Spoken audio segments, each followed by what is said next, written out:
әйтеуір таптым ғой сені.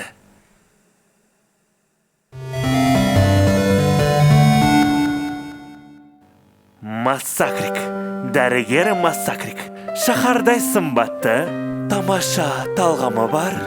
Қандай өкініш, сондай жағымды жас жігіт. Нақұрыс есі-уаз болып шықты. Қан, ішек, зорлық және ауырсыну. Мен қорқынышты адаммын. Бірақ зорлық зомбылыққа деген құштарлығыма қарамастан, менде өнерге қабілет бар. Жасау, құру, емдеу. Менің дағдарысы бағараңдар. Не? Мен оны жасадым. Мысықтардан тіктім, өлгеннен тірілттім.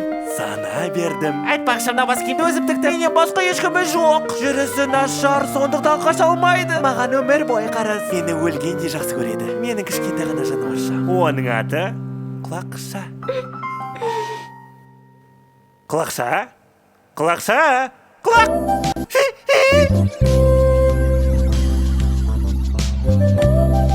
Жеткілікті ота уақыты болды.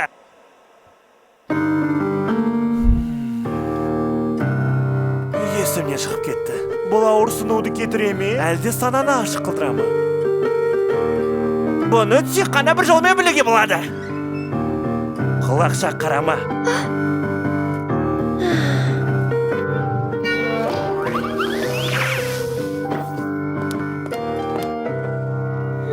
Жоғарыға апар.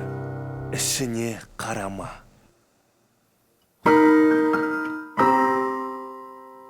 Ішіне қарамау. Төзім, кішіпейілдік, құрбандық.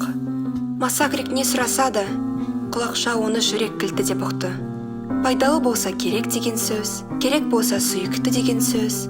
Бірақ олардың қарым-қатынасындағы қорқыныш. Саған ішіне қарама дедім ғой. Соншалықты қиыным ба?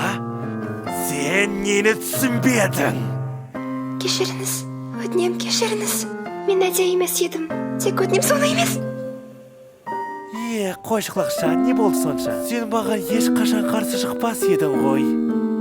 Кәнекей, бөлмеңе бар, мұнда өзім жинаймын. Сен маған ешқашан қарсы шықпайсың. Осылай өмір сүрді олар. Массакрик пен Құлақша бар.